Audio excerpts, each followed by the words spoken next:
we are, another episode of the Coast to Coast. Welcome back to the Coast to Coast podcast. Welcome back. We're gonna have some fun, but first, before we do The thing. the thingle, like, subscribe, comment, share the shit out of our head, and buy our because we po.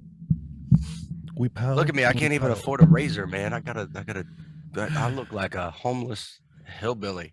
I'm practicing for what we're gonna talk about. Oh yeah, dude, I gotta fix my lighting. I've been saying that for 18 months. I hate it. I know. My favorite part is when you lean forward and then everything kind of comes up, poof, and then you've got the grass growing out of your pits there. That's awesome. Nick, what are you worried about? You can't get any whiter. This is true. Ferris? This is true. Dude is translucent. Hey. I mean, for as much work as you do, like, outside, I would expect you to have a little bit of a tan, but you, dude, you're like, well, I do have a tan. You just can't tell because my lighting's all fucked up. Look, I actually got to look at my background and look at my skin. Do you not see, like, I'm very light shaded of the colors? You're glowing. I will admit, though, Caucasian to I still get, like, I am dark, but I don't get dark like I used to when I was younger. I don't know why. Why would I not get? That's weird. I don't know. I used to never burn, and now every so often I can get a bit of a burn, and I never burn. Yeah. I think you're dark because you're just looking where your tattoos are. So, Ferris, is this where I'm supposed to tell the guys? No. No, that was fast. No.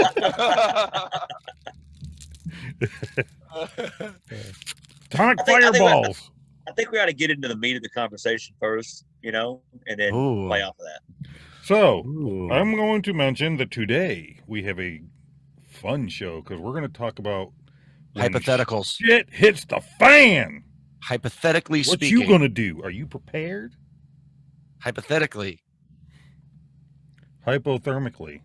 This is not a real case scenario. Tubes of you.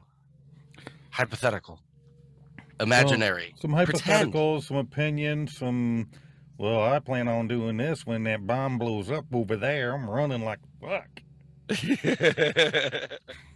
So to start this off, I got a question for y'all. What do you think, and there's no real number of how many there are, but what are the top causes for scenarios that you'd have to be prepared, quote unquote, air quotes, like, I'll give you the first one, like a nuclear fallout. What are some other ones where civil unrest is imminent and you have to, you might be like, oh crap, I did nothing, now I'm screwed.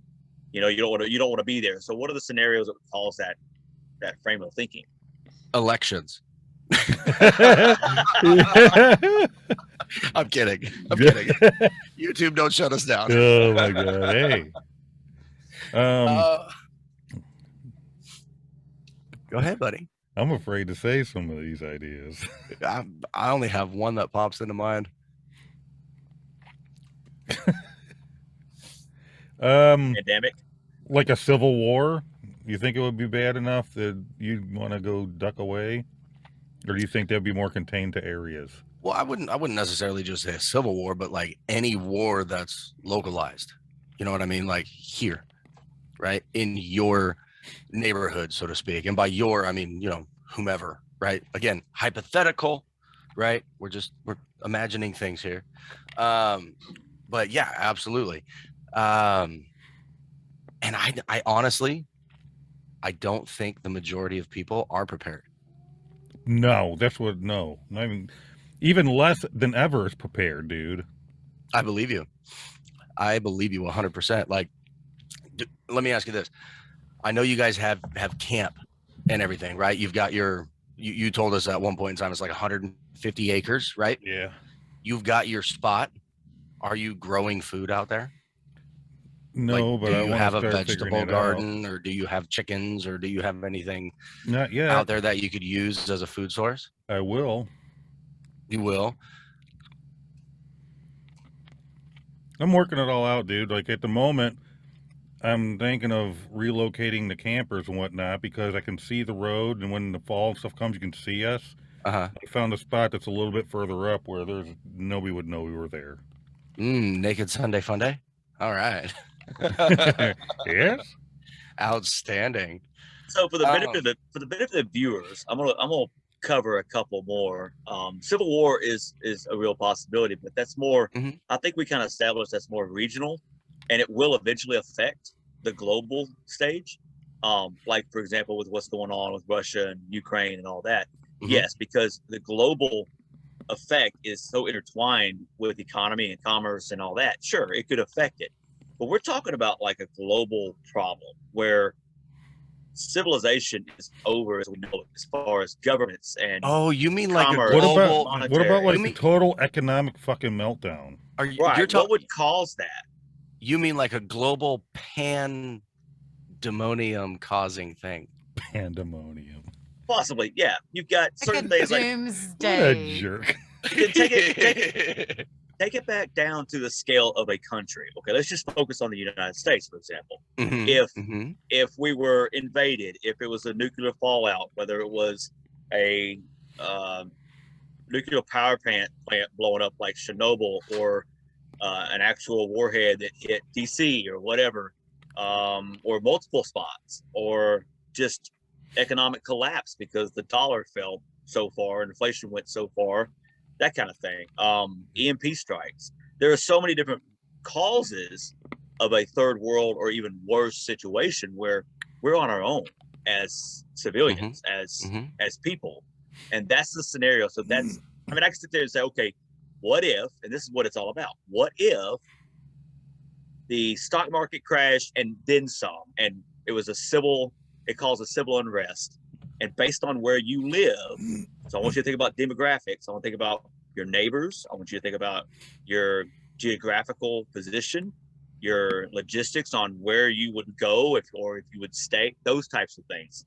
How prepared are you to be able to take care of yourself first? You know, when they teach triage and they teach that kind of thing, you always got to make sure yourself is safe and ready to go so that you can help the others around you, right? So how do you take care of yourself first, and then those that you love, wife, spouse, partner, kids, cousin, uncles, grandma, whatever. And I want you to really think about all the different issues that you would come in contact with personally, medical, physical, I mean, and then you have to decide, what are you going to do? Looting. Loot.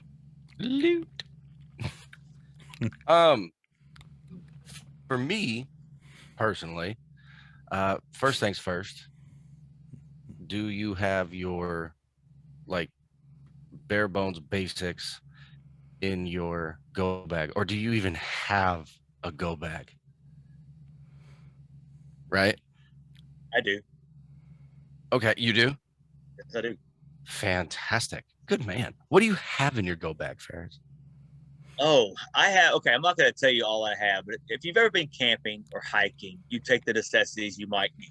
You know, you might take a first aid kit, you might take a change of clothes or two, you might take some trash bags, some paracords, some paper clips, whatever you think you might need in case you get stranded for longer than you think you're going to go, right? What I tried to do in my go bag, or 72-hour kit, or bug out bag, whatever you want to call it, is items that could be used in a multi-use fashion. All right. There's no sense in packing an item that it only has one use. There are so many things in the market, like paper clips. You can use it as a fish hook. You can use it as a binder. You can use it as a snare. I mean, there's different ways you can use that, and it doesn't take much. You could use it as a paper clip. Use it as a paper clip. What are you gonna do? Clip your toilet paper squares together? Inventory them? I don't know. That's awesome. Ferris, beans, bullets, and band-aids. Beans, bullets, and band-aids. That's it. Beans, bullets, and band-aids. So there was an interesting question. What does prepared mean to y'all? That's what you're basically saying. That was from staff member. What does it mean? That's a good question. To me, prepared means being able to sustainably, right, provide for the family without having to rely on an outside source, if that makes sense. So you don't have to go to work in order to make money, especially if the economy collapses and there is no money and it's civil unrest and it's anarchy and everybody's running out in the streets and they're, back to looting and this and that and the other, like it's a video game, like The Division or something like that. I know that's not what that video game's based on, but that's kind of where my brain goes with it, right? You've got these different factions and they're all doing their thing and they're ganging up and blah, blah, blah, blah, blah, blah, blah. But it's like, fortifying where you're at and being able to sustainably provide for you and your family where you're at. If you can't do it where you're at, then where are you going to go? Well, that's the other thing, safe zone, like have areas where and ways to get there. And because if it becomes also, what do you have chaos, to protect everybody's yourself? trying to fucking leave at the same time and it's gridlocked. Mm-hmm. I want to know, I'm going to click in 4 drive and I'm driving through fucking fields. Fuck the highway. Yeah, well, we the had a other long thing, conversation about that last too, night. is what do you have in place to protect yourself as well? I know that, historically speaking, as well as right now, this second, right, firearms are a big topic of discussion. They always have been, especially with where I live. Oh my goodness.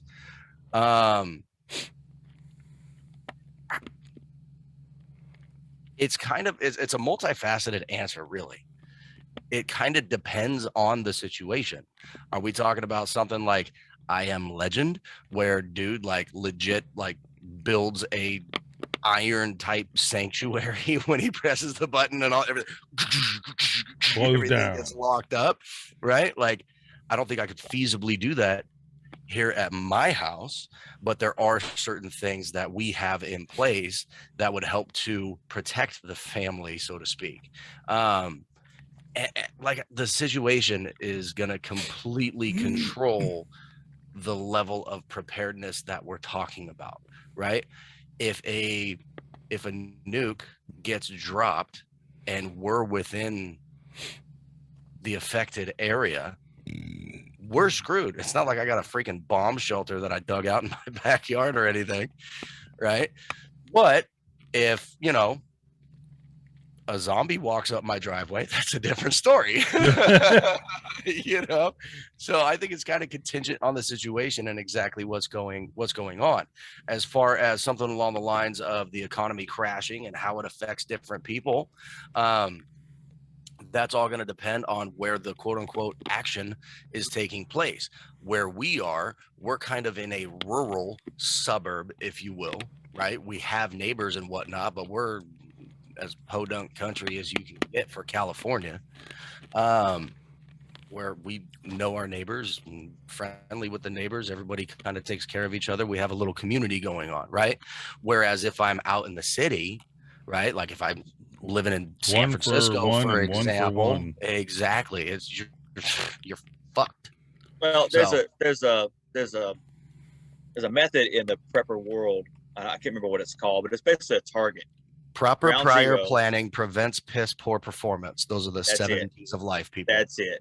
But if you're ground zero, basically that means in any kind of upset situation, nationally or globally, you're in the middle of a high metropolitan, populated area. Mm-hmm. Last night we were talking, Nick and I, Mary, and we used Nick's situation as an example.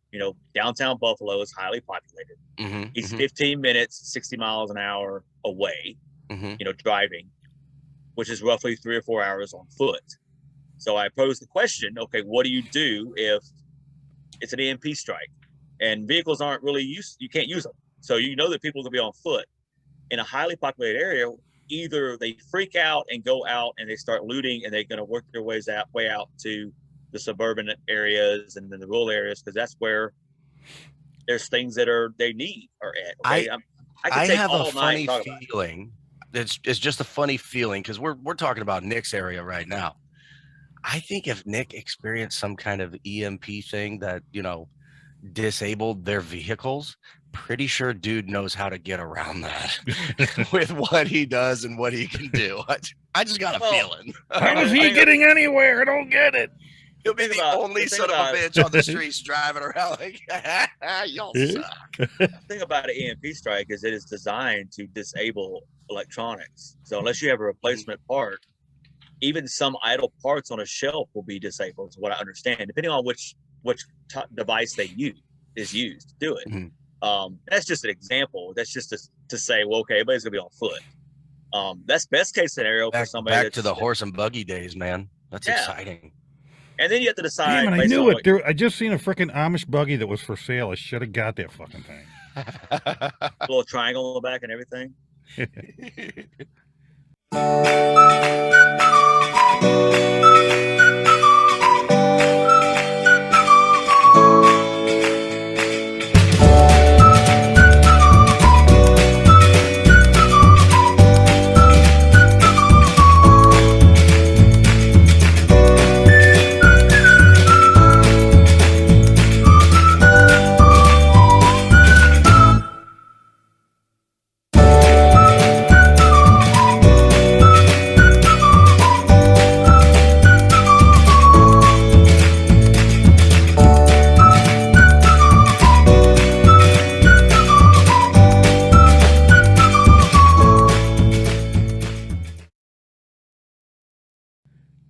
This is for me that it's real. Even though I'm in the suburbs, I'm on the outer side where the country is not that far from me. I can get into the country in 2 minutes. Because I'm like, I push myself to the outside as much as I'm still fucking houses 3 inches from each other, but it's like right up the road. I start getting into more rural. Well, I think first things first is you've got to have a plan on evac. Like, how are you going to GTFO, right? Get the F out. Me what personally, what if you can't evac? What if you've got a medical situation in your house? What if you got somebody on life support or oxygen, or which is basically life support for a lot of people? Well, in that what case, if you've got a diabetic? That's a special case scenario.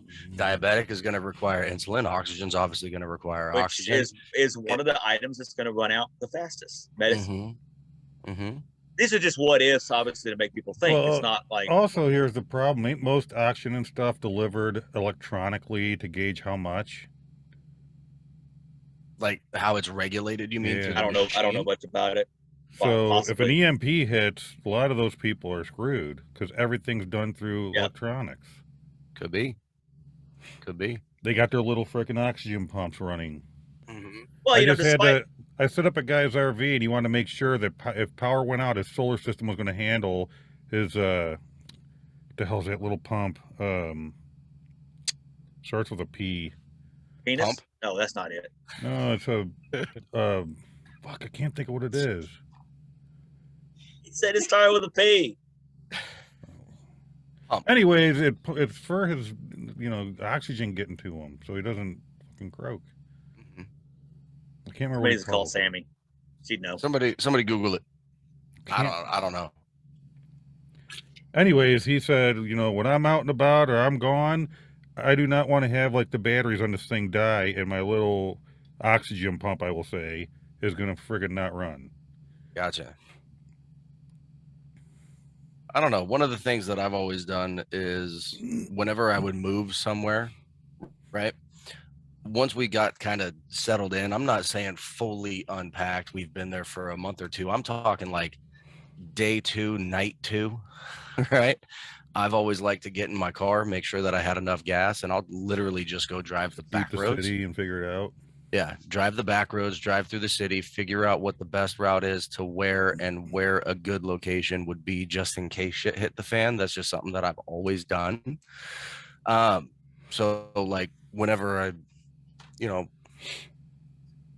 I don't need the highway to go anywhere.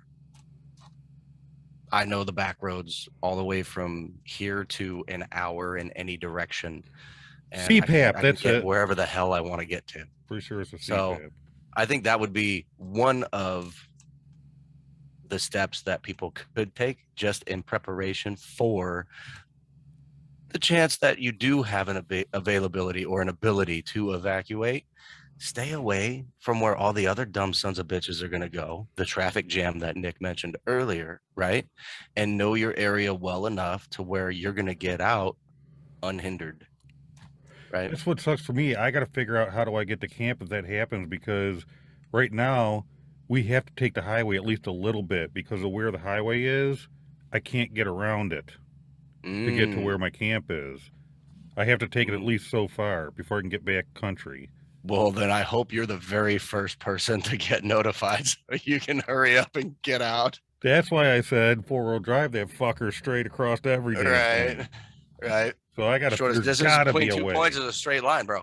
It's very odd to me that you can be somewhere where you can't get there unless you take the highway somewhat. I mean, No. I've lived a lot of places, and there was always ways to get somewhere without the fucking highway. Mm-hmm.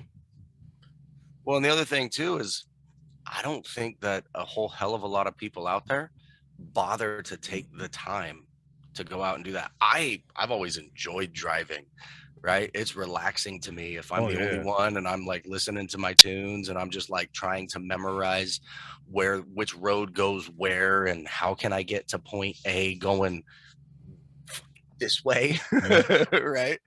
I've always thought that was fun. That's just a good time. I do that, especially I'm really big on it in the country. I love taking like I'll see a country road. Yeah, that you're Like, exploring. I want that most freaking narrow, hardly anything there. I want to know where that road goes. Hell yeah! And I've done that, and you get have to an the end of it, adventure. and you're like, oh shit, it comes here. Mm-hmm. Mm-hmm. Yeah. And then you're like, I learned something new. That's right. Oh, well, one of y'all, and it only took me 5 minutes longer than normal. Shit. All right. Okay. Earlier, one of y'all said that you didn't think most people, or you thought most people weren't prepared, and that's probably very accurate. And just take a step further than that, most people probably the only plan when that question's asked, what will you do if? Well, I'm going to stay home because I'm familiar with it. It's safe. It's my safe spot. But it's not. It's not safe. It may not be. It depends on the scenario, like you said. Let me put it to you this way. Earlier, I said if a zombie was walking up my driveway, we're good, right? I made no mention of my back door. If it's I have a decent sized backyard, okay, and our back door that leads out to the backyard is a gigantic sliding glass door. Someone's coming through the backyard, we're fucked. Just saying. Yeah, I have 5 French doors in my house. Well, you only need to be worried if they speak French. Je ne parle pas le français. The zombie. I have no clue what you just said. To God. I said I do not speak French in French. Okay. See, we were talking about it, Brandon, and I brought up, okay, you think about when the Depression hit, what people went through, right? You take the generations today and try to let them go through what they went through back during the Depression, they could. Oh, they're fucked. They're done. They're done. 80% death rate. Those people back then, right. If something happens to us now, the people back then would have been way better off than most of us would be. Oh, absolutely. Hell yeah. Well, and the other thing too, dude. Oh my God. Okay. I'm gonna get in trouble. I'm gonna get in trouble. We don't need talk amongst yourselves. I gotta figure out how I'm gonna word this correctly so that I don't get in trouble with YouTube. It's your opinion. You really want my honest opinion? If that's what it is, then we should. Opinion. There you go. Okay, I'll give you my honest opinion. Men today are not men. What? Because of stuff like this? They just want you to think that all of a sudden the entire population is steadily turning gay or turning trans. Just generation. Probably in about 4 or 5 generations, no one will be straight anymore. Everyone will be either gay or trans or non-conforming or whatever the list of 50 or 60 different options are. Wow. That's my honest opinion. I agree. They are fucked. They stub their toe, and the next thing you hear is, "Oh, my pussy hurts." That's my fucking opinion. I totally agree with that. Earlier I mentioned firearms, right? We, to the best of my knowledge, we still have a Second Amendment. I don't know how far we can push this subject before we get in trouble, so I'm going to tread lightly, right? Let's say something happens where people's primary goal is to protect themselves. Ferris, you just said that a lot of people say, oh, I'm going to stay home because that's my safe area. It's my safe area. Okay, good for you. But what do you have in your safe area to protect yourself? With the majority of the people that live out here where I live wanting to go, take their guns away. When the people with guns come for you, what are you going to do to protect you and yours? And I'm not talking about the good guys with guns coming to you. I'm talking about bad people, because criminals don't care if it's against the law. If they did, they would be law-abiding citizens like us, right? In situations like that, crime is also going to run rampant. And I would venture to say this. I've gone through some pretty extensive training myself. I've done some crazy shit. I feel comfortable saying that I don't think the majority of people out there nowadays have the capacity to utilize said weaponry to defend themselves, to protect their lives and the lives of the ones that they love most, because they'd be too worried about how fucking traumatized they're going to be later on in life. Oh, I'm so sick of that word. I hear so many people saying shit's traumatized them. Come on. Yeah, when you're talking, that's all I'm going to say about that part. That's all I'm going to say about that part. I don't want to push the envelope too much. I don't want to piss off whoever's watching this on YouTube. But when you're talking about crime as we know it today, and let's say the percentage, I'm just going to throw a number. I have no idea. This is my opinion now, not based on any facts. Let's say 3% of a large populated area are criminals. That's probably high, but just say that. That's day one of a fallout situation. Okay. Day 5 is probably 5%.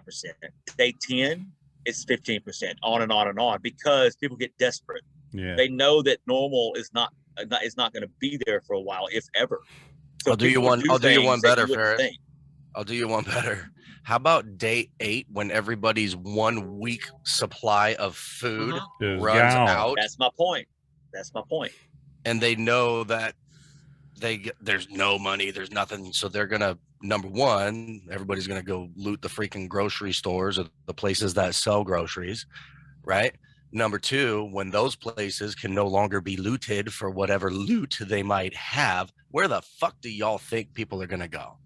They're going to come to your house in a situation like that, a hypothetical situation. And hypothetically, if shit does hit the fan and this all happens and y'all don't want nobody to have guns, what the fuck are you going to do? You're going to look for the people that kept their damn guns, and you're going to say, would you protect me? No, they're going to go, hey, Grandma, come over here. Here's your flip-flop. Go get them. Fuck, dude. People don't think too far. I mean, I feel as if I can say what I said a little bit ago, because I've been in situations where I've been,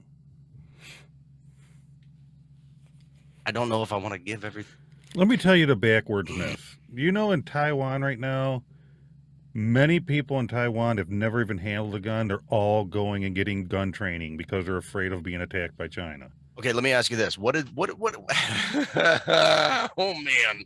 Okay.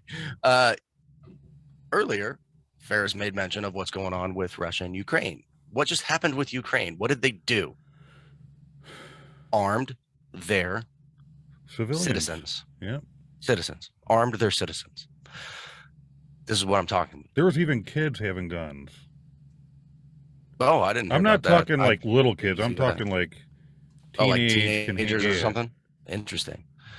See, I don't have a problem with that. So long as the kid has had the proper training and they know what it does and they know how to use it properly so that they don't hurt themselves, right? Or someone else unnecessarily. Yeah, but dude, when it comes down to but in a situation like what's going on over Ukraine, there, when it gets to bad enough, it's like whatever the hell it takes. Somebody take a gun. We're fucking dying here. And that's what's going to happen if they come here. And if war comes to our country, what are you guys going to do? The ones that want it all gone, what are you going to do? I can tell you right now, I don't have enough ammo. I'll just admit that right now. I got enough ammo for a little while, but I don't either. That's why I want to be tucked away permanently. I just got it one at a time. Anybody that comes any near my fucking place. Well, here's the thing. Here's the thing about ammo. Okay. I need to load up on bolts for my crossbow. You're super ignorant to think that you can do it on your own.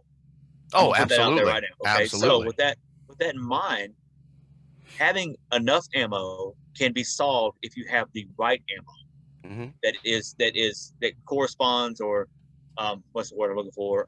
Interchangeable with somebody else. The common bullets. There you go. And that if you do that with a group of like-minded people that you know, hey, I'm buying 5.56 NATO. What do you use? I'm using the same one. Okay, well, then you've got somebody you can change out with if you need to. Yep. Right. I mean, so there are solutions to a, oh my God, I'm insufficient with my prep. So what do I do? Well, and I think you just brought up a good point too, though. You've got to. This is going to sound a little bit bad, but you've got to pick your team, right? Because like you said, anybody out there, oh, I'm big and bad, I'm going to do it all by myself. I'll be okay. You're not going to be okay. So pick your team, and everybody has a. I know the team I want to pick, but everybody's too fucking scattered. Sorry, buddy, I'm all the way over here. I know. I mean, dude, we'd make a hell of a base camp out of your camp. I'm telling you that much right now. Ferris and Nancy are close. Well, here's the other thing, Ferris. Part of being prepared also, because think about communications being taken down. Now you got to go back to like shortwave radio and having ham radios and shit. That's the domino effect. Dude, one of the first things to go is going to be cell phones. Yeah, that's the domino effect you have to think about. I mean, when something like that happens, so that's what I'm trying to work on, getting next? CBs and shit set up at camp too. I have CB radio. That's a good idea. Man, nice. Well, keep in mind, CB is commercial banned, and it also could be eliminated. Right. Yeah. Anything could be eliminated technically. Well, your best bet, if you're talking about communication, like almost smoke signals. That's something. Would be ham radio if you have the power. Ham radio, yeah. If you that's have what the I power. said, ham radio. But you have to have the power.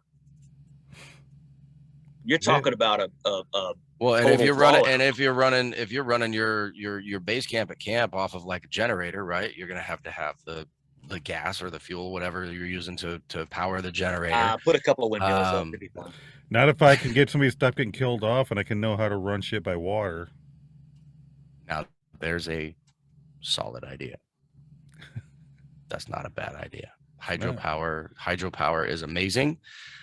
I will be the first to admit right now, I have no clue how it works. I've seen people do it on TV. It looks badass. I want to learn just for like a situation like what we're talking about. It'd be a handy thing to freaking know, right? In the chat, someone mentioned solar power, which I've been working on. I got a little bit going. So here's the thing. Here's the thing about power. This is what I'm very limited on knowledge about power, but what I do know, it's almost like paying bills. You got to have electric, you got to have water, you got to have, all these 3 or 4 different things to live, right? When it comes to energizing something, whether it's lights in your house or life support things, whatever, you can have different sources of power supplemented and not have it be on the grid. Mm-hmm. But things like solar and wind and hydro, you have to have all of that to be able to do what you think you're going to have to be able to do. Mm-hmm. That takes a lot of preparation. In some cases, a lot of cases, it takes a lot of money, and it takes time to build that up. So for those people that have, okay, well, if something like that happens, I'm just going to put my head between my legs and kiss my ass goodbye because I don't have the money to do it. And that's a real problem. Yeah. But if a person can admit that, okay, that's a possibility, they're automatically going to start thinking, okay, what can I do? Can I go to grandma's house because they're out in the country? That's a good idea. Let's also not forget, however much power you think you're gonna need, you're wrong. You need more. You need more. Yep. You need more. Yeah. And you're absolutely right, Ferris. There are gonna be a shit ton of people that are gonna go to grandma and grandpa's house, mom and dad's house, and they're gonna go, hey, what did y'all do when this happened last time? I didn't pay attention in history class. They're not allowed to teach us this stuff anymore. You can there's a lot of videos on YouTube and Oh, other how are places, they going to but get how are they mainly going to get to YouTube in this kind of a situation though? I'm talking YouTube about now. exists. I'm talking about now. If you want to see a chronological effect of a fallout, Oh yeah. what certain things get cut off, what bare necessity like utilities, sewer, septic. I mean, we were talking the other night. Dude, Like, I watched a speaking of YouTube, I watched a video a few weeks back now where a dude legitimately made gasoline out of plastic like bottles. It was nuts. It was one of the most badass things I've ever seen. I can't remember how it was done, but dude legitimately made gas from plastic bottles. I want to know Like- the generated power they have from like Back to the Future when he was freaking just putting banana peels and shit in there. Right. Where we're going, we don't need roads.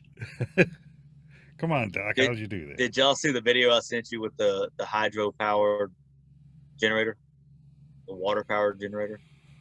That's a big deal right now. How you can run a gas powered motor off of water. Mm-hmm. Yes, Right? that's what I'm saying. They're all over the place. Well, but every time that comes up and somebody's got it made, the people disappear. To my understanding, we're tread lightly, buddy. they don't want to. They don't want nobody to know how to do it. Tread lightly. I saw something I read. I saw a couple videos on, let's just say, a recent event that occurred in your neck of the woods, pal. What? I'm not gonna say because that's gonna lead us into conspiracy theory land, and we get docked for that kind of shit. We gotta stay completely hypothetical. Remember, we're pretending right now. This is an imaginary situation. I got news for you, Brandon. Just speaking of collapse is a conspiracy theory. There are a lot of people that believe it'll never happen. I know, and that's what's sad. I'd venture to say probably 35% of the nation believes it will never happen. And that's one of the big reasons why the majority of people aren't going to make it, because they're all just so take it for granted. Oh, nothing's happening to us ever. Well, and that's part of the inherent problem as well, because these are the same people that watch the news and what's going on I'll just say universally. Okay. And they go, oh, everything's just great. Yeah. This is wonderful. Everything's amazing. The economy is really kicking in. Perfect. I just want to butt in for a second long enough to say I am so thankful for my parents raising me to know how to live off the land, how to understand botany, how to be somewhat self-sufficient in a worst case scenario kind of a situation, because their parents lived through depression type, era, and they understood, because they were raised by their parents, they understood this could come around again and wanted to prepare us just in case this comes around again. And they understand that it could come around again in their lifetime. Exactly. Well, we're experiencing that now. Yeah. Exactly. Yes, for those parents who have not taught their children skill sets that would make them a legitimately viable part of a community that you would want to have for protection for, whatever skill set that each person brings. You've got to have teamwork. Well, and here's the thing. One person can't do it. I'm not gonna sit here and say I'm a prepper, right? Because I'm not a prepper. We have our team that I mentioned earlier, right? I've done my scout work for like an evac situation. I'm more of the safety and security of the group kind of person. It coincides with my job that I do for a living, for crying out loud, right? That's my skill. Yeah. My mother is absolutely on our team because she's got the greenest thumb on the planet. She can make anything grow anywhere in any kind of condition. It's fucking crazy, right? And then we have other people that are on our quote team that are outside of the family. I don't have anybody. Well, and sorry about your luck, dude. It was nice knowing you, bro. Hey, that's one good thing. Why I'm glad I decided to learn how to do so many fucking things, because I got some skills. At least I can protect my people from weather. If I have to get a fucking car running, if I have to snatch one, I can crank that fucker up. I have some. He said if I have to snatch one. So you basically just said you know how to boost cars. Yeah. don't answer that. Knowing how I'm doing it's different things. Oh man. I don't know. Sometimes I think about it though. Like earlier, I made mention of the video game The Division, right? And Nick and I, we play The Division 2 together. It's set in DC, and everything's overgrown and whatnot. And the whole premise of the video game, the first video game, was. Can I actually? What's a game? It was, huh? It's a game. It's a game. It's already existing. It's based on a pandemic. Yeah. There, I said it. And it like damn near completely wiped out in the very first video game. It damn near completely wiped out New York, and you're like there. You're supposed to save New York, right? Now you're over in DC, and you're supposed to save DC. But we were talking about this the other day. Him and I were playing a video game. We're playing it together, and we're like, dude, could you imagine if it was like? And I think this is where this conversation kind of stemmed from. It was. Could you imagine living in a time where when you walked out your front door, you didn't know if you were gonna receive gunfire or not? And when you walk down the street, there can just be dead bodies, just laying there. Just dead. They're not covered up or anything. They're just there rotting. Just right? Because that's kind of what's going on in the video game that Nick and I were playing, right? And we stopped playing for a second. I mean, we're still on there, but I was using my character and I'm like looking around at these things. I'm like, playing the story mode, you don't really pay attention to that shit and you don't let it sink in, right? But once we mentioned it, because Nick was the one that brought it up. There was in the game, there was this deceased, there was a cadaver, and he's all, dude, it doesn't even show like how this dude died. You can't see any bullet holes or anything. He's just like dead laying there. Yeah. Like that's creepy. That's what I said. It's creepy. So that's when we kind of stopped and we kind of looked around where we were in the city in this game, and I'm like, dude, this is disturbing.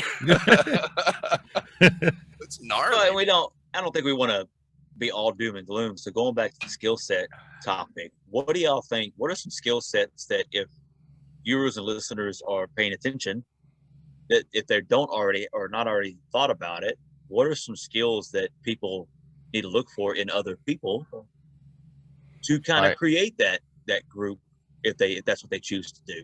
Somebody that has some kind of medical knowledge. Mm-hmm. I don't have that. Can you start a fire without fire? Like without a lighter, without a match? I can't. My last name's Fire. I'll be starting it with fire. So I would say have somebody who has the basic survival skills. Like you can put up a shelter, you can start a fire, friction fire or whatever you're using. I can build shelters. Yeah. Because that's going to help in the short term if you find yourself not inside of a fortified home and you like fled to the woods, for example, right? You're going to need to find somebody who knows how to hunt or fish or whatever. You're going to need veteran somebody would be nice. Huh? Veteran, yeah. Military veteran. Yeah. You're definitely going to need somebody for safety, right? Protection of the group. You're going to need to have somebody, you got to have cookie. Who's going to cook, right? And what are they going to cook? So you're going to have somebody that's growing stuff.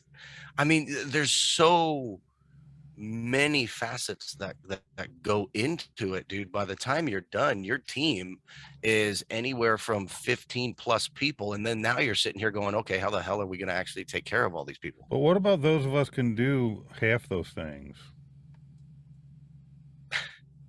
Well, and that's a good question. Nick's still over here. He just wants to do it all by himself. I don't want to, but I can do a alone. pretty good bit of it. I'm a There are goddamn some cook. people that can have multi-skill sets. So now you're reducing your number by half. Yeah. You know, and the thing is, they have to be like-minded too. Obviously, you're not going to say, hey, somebody that doesn't believe that anything's ever going to happen, why would they even commit? Right? Why would they commit to you? Why would they waste their time? And some of this stuff is not hard to learn. Mary, you were talking about, you know, in a worst case scenario, and I mentioned that we're in that now. And what I meant by that was grocery prices are unbelievable. Oh, and if you have a garden right now, if you have the ability to hunt, you can actually supplement that in a big way, and you're already using that skill. Yep. But you're right, there are a lot of different skill sets that would be desired, but I think there are some basic skill sets, and you mentioned all of them. But moving on from that, another question I've got: what are some things that psychologically and philosophically that you have to survive?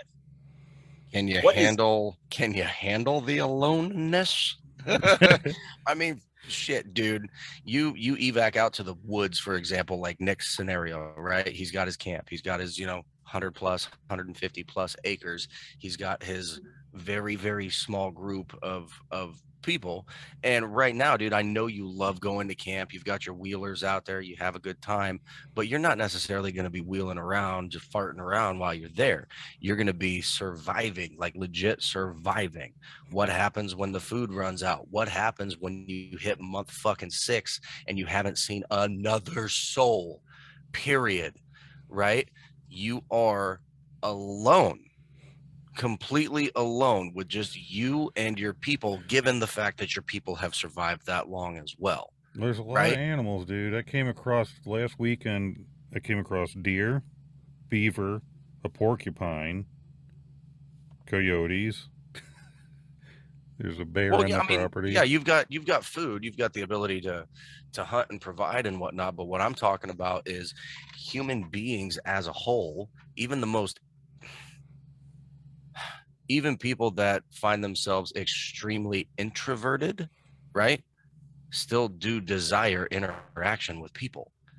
And once you've only interacted with, say, 4 or 5 other people only for an extended period of time, it's like M&Ms, man. You can only eat a green M&M for so long before your brain's like, fuck, I want a red one. They all taste the same, right? But you want the variety. So that's what I mean by being alone. That's a mental preparedness. There's also a spiritual aspect for a lot of people. I mean, there are morals. Whether you believe in a higher power, deity, or whatever, I'm just saying, what are your morals? Are your morals strong enough to sustain that reality? You know, and let's also not forget that in that kind of a situation, where are you getting your, I guess I could just say, news from?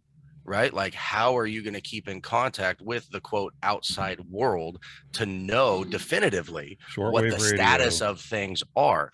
Because if that's not available, then there's just going to be that much more confusion. You're going to have to be that much more unrest. Everybody at some point in time is going to be like, fuck, we got to go figure out what's going on. This was really fun for the first 3 months, but here we are on year number 6 and this sucks.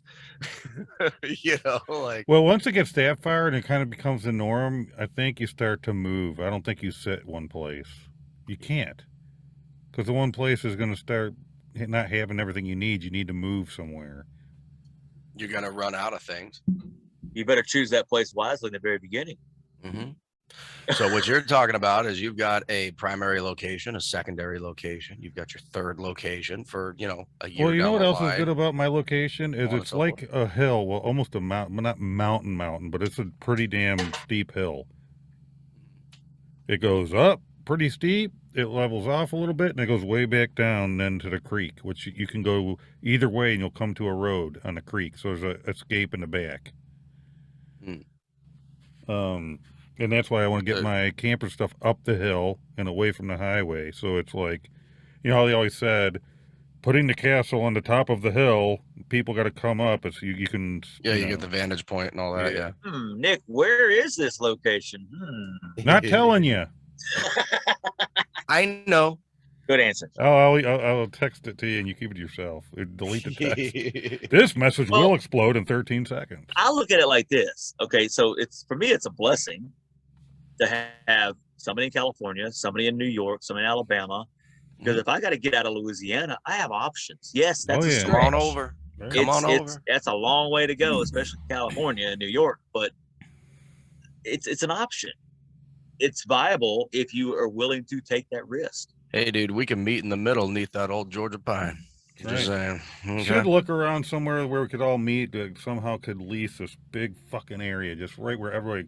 All right, if shit hits, man, that's where I'll be. I'll be waiting for you. I'm thinking Dolly World. Be nice. Dolly World. I'll start walking your way. You start walking mine. Let's do it. Oh, well, it'd be cool. I do know that our end goal is to get out of the state, right, to a more sustainable type of environment, because where we're at here, I wish I had the money, dude. Because you know how you talk about how I got all these campers. I would love to get a big ass RV and make it a bug out vehicle and just fucking tank it out. Hell yes. You're welcome. You're welcome, Nick, by the way. Yeah. You were talking about Mad Max Beyond Thunderdome. Yeah. I hooked Nick up with a budget get your bug war out rig. vehicle. Oh hell yeah. Facebook page. So if all hell goes loose and I gotta like truck out of here, you fucking get on that thing and you just fucking mash through shit. I'm out. That'd be awesome. That'd be awesome. So much fun. You know, it's ironic, but you know who might survive the longest in an urban setting? Like a metropolitan area. Somebody that can handle living in the sewer. And that's the ultimate payback. Yeah, it's the homeless people. It's the vagabond. Yeah. They're gonna be the ones on top. Yeah. Actually, you're 100% correct. And dude, because they've already been doing it. Yeah. Let me look at it this way: a $60,000 forward drive truck will be worth zilch, nothing. It puts people with money that pay everybody to do everything for them and whatnot, they're gonna be screwed. Oh, especially if money's out of the equation. Could you imagine if we went back to, like, just pretend for a second we're back to a bartering system? I was talking about that today, man. Yeah. Dude, so many people would be just freaking screwed. Oh, toasted. Myself included. I've got nothing of value. Money's basically paper to burn. Well, your beans, bullets, and band-aids will be valuable. That's value. Right. It's whatever helps you survive. That all of a sudden, a bullet will be the equivalent of $1,000, for example. I mean, it's just crazy. Yeah. That's an interesting world that we just hypothetically painted, y'all. Yeah. You know, it'd be nice if we could get maybe some viewers to comment their opinions or questions about the same. Yeah. Or do you have a place? Are you set up? Do you have a place? Yeah. Do you have a plan? Do you prep to some extent? Right. What is your skill set? Exactly. Yeah, exactly. Yes. You know, I mean, yeah, we're answering for the most part, we're answering the questions from where we sit, but I want to know what the people think. Absolutely. For anybody out there. Oh, Brandon, you're a freaking idiot. This is what you do. Cool. Tell me. Yeah. I'm Let me excited. know. Let me learn. That's there's fine. There's a proper way, but there's not a right or wrong way. Everybody's situation is going to be different. Well, and you know, again, it all depends on the circumstance of what the actual event is and the demographic of your specific area, right? So it's not like it's a one size fits all kind of scenario that we're talking about here. My situation is going to be much different with where I live in California than Nick's is where he lives in New York, right? Nick has his camp. We ain't got nothing like that here. I got my house that has a shitty back door. Shitty back door. Mary, didn't you say you had something that you wanted to tell me and Nick at some point in time? Oh yeah. Actually, I had something that I told Ferris early this morning, and he suggested that I tell you guys on the show. In the 2.5 hours of sleep that I got last night, I had a dream, and the three of you guys were all in it. That's weird. Really? Mm-hmm. This better be a G-rated dream. Three Musketeers. It was a G-rated dream, but I think Ferris was kind of hoping that it would freak you out a little bit. I think Brandon got disappointed right then. It's kind of weird. Okay, so dare we ask what was the dream? I can go into more detail later, but it was.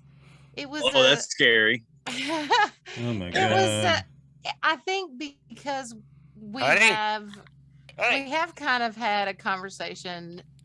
Well, Nick and Ferris and I did a couple of nights in a row about this particular kind of topic and what we had already planned for and those kinds of things. And I had mentioned to the guys that, my dad always kind of said he wanted to live off the grid. He would like to live like, bush people. Oh, I've always wanted to have like a Yeah, homestead exactly. or something along Yeah, those lines. Hell absolutely. yeah.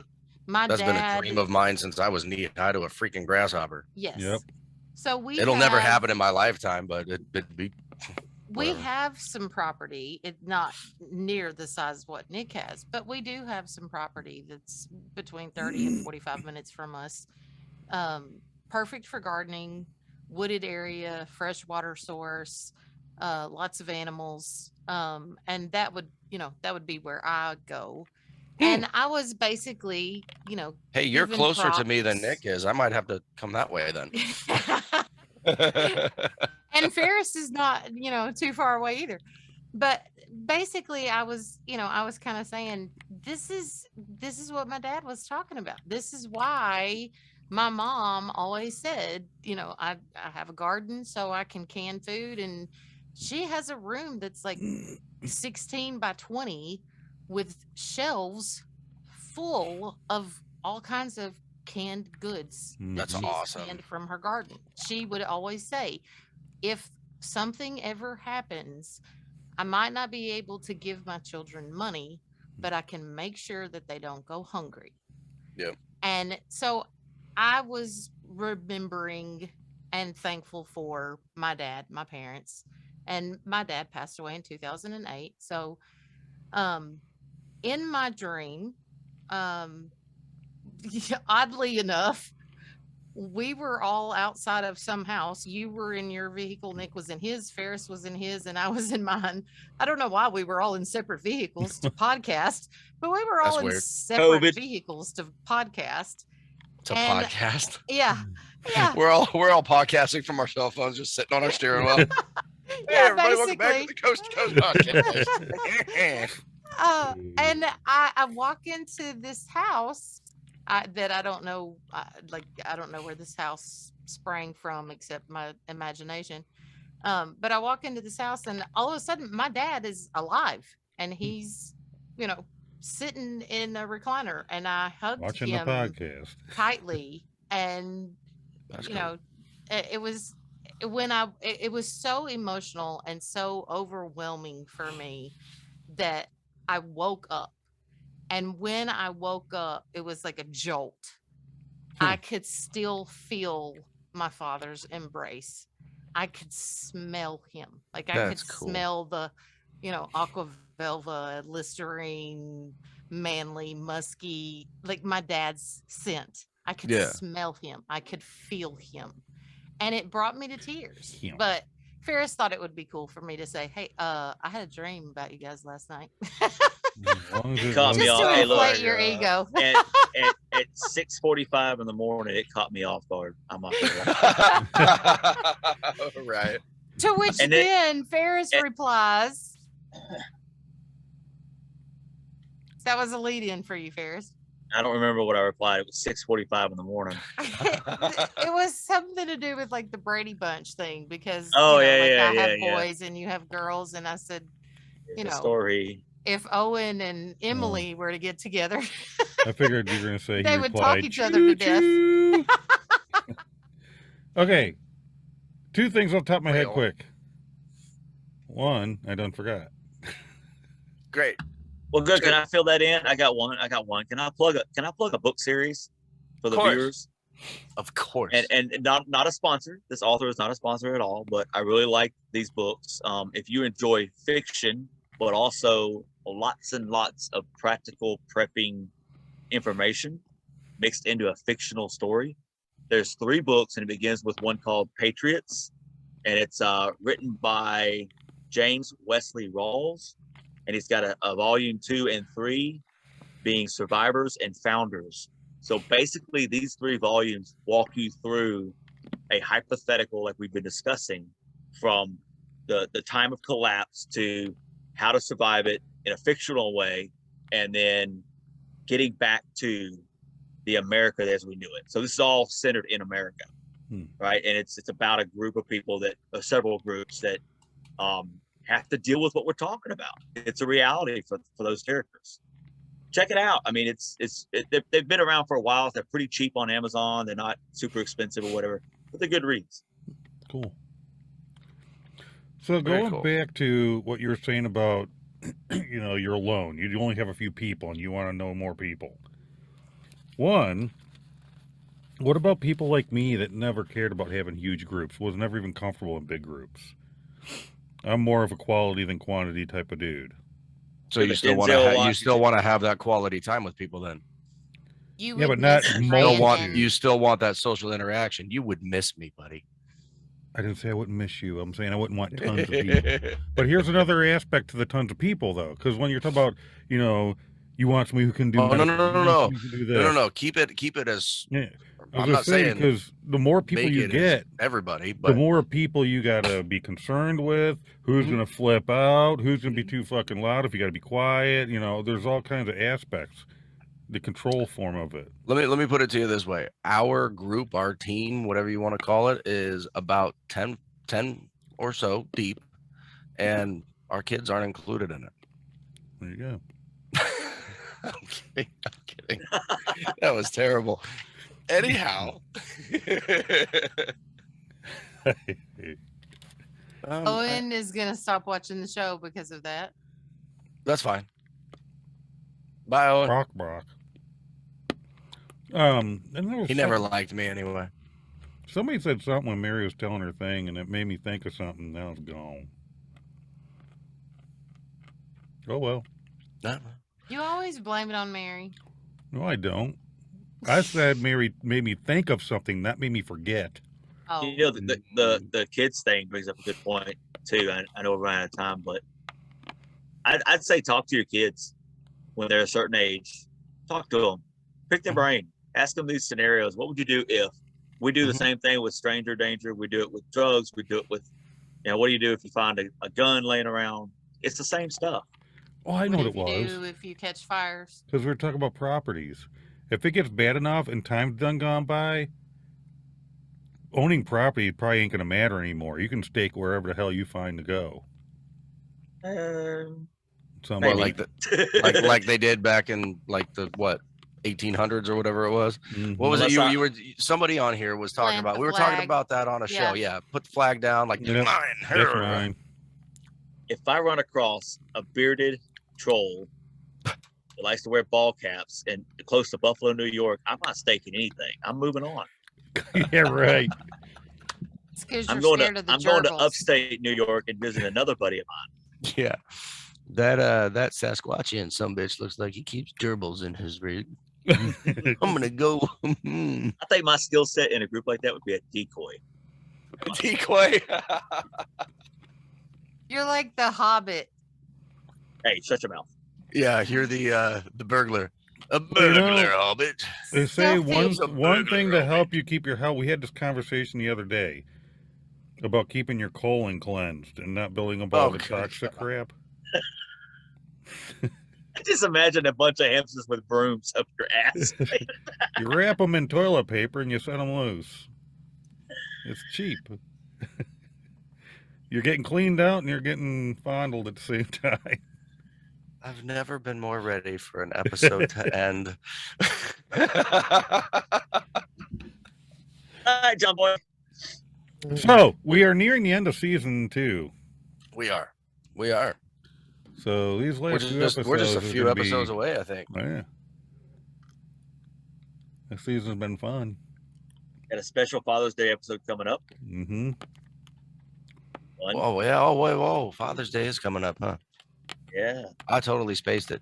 Mother's Day gets all the attention. I feel like Father's Day is kind of another day where us dads still have to man the barbecue.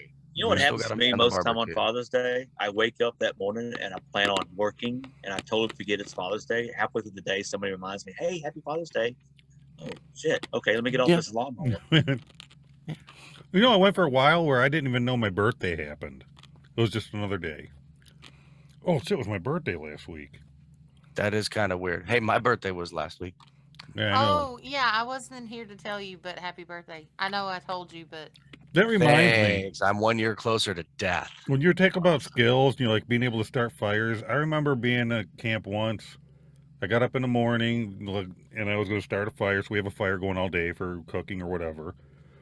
And it was fucking raining outside. Oh, you just let that sumbitch burn all day long? You just go through the wood? Dude, I got so much fucking wood. You're never going to go through it. You're in a damn forest. Nick in his wood. Anyways. Nick's wood. I got up and I built this fire in a wet fire pit while it's raining. And my son, our little one, Gavin, gets up and goes, he's just like, he could not believe I had a fire going out in the rain. Why? What's so unbelievable about that? Well, in a kid's brain, like, it's wet. You can't, how are you going to start a fire in the rain? Like, water puts out fire. The last time it rained here, I had a shit ton of cardboard, right, that needed to get taken care of. It was so much that it couldn't fit in the recycle. We got a fire pit out back, so last time it rained real good, I went out there and got rid of some cardboard. Just saying. Anyway, we hope y'all had fun with this episode. I enjoyed that topic. I hope this one's going to get somebody to say something. Y'all bound to want to jump in on this. Can you believe it, bro? We stuck to a topic. Yeah. The whole time. That's the first. That's the first. I'm impressed. Well, 58 minutes of it. Share with us anything. The whole time, thoughts, you know, do you have something set up? You're like, we do some different segments on this and talk about it. I might show like how I got my water all set up, my utility shed thing with my water barrels. Like, this is what I got going. Dude, you know what we could do? We could just edit that in and like plug in some pictures of that shit at the end of this or something. Now that I said it, people are going to expect it. Sorry about that. Anyway, thanks again for being here, everybody. Make sure you like, subscribe, comment, share. Go to the link tree. You do it. Just go there. It ain't gonna hurt you. To the link tree. You just click it. Right? And scroll.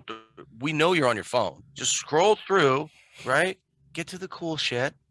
And if you're on TikTok, go see us on TikTok because we got some good TikToks and our shop is on TikTok. We do have the shop on TikTok. Yeah. Nick put that together the other week and it's actually pretty freaking cool.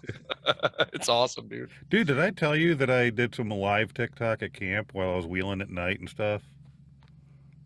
I saw the live like notification after the live was already over. I was kind of pissed. Yeah, the one night I did it and I was doing the campfire and I had this filter where I was changing the campfire different colors and I tagged you in it and I tagged Mary and Ferris, but nobody came. Nah. But then I did a nighttime wheeler drive and a daytime wheeler drive. It was pretty cool. I didn't come because you weren't hot enough. Nice. Yeah, oh yes, I was, Ferris. You didn't come because you didn't want to. You get all like, oh, I got that. Don't ever do that again. On that note, all right, catch y'all next week. Peace.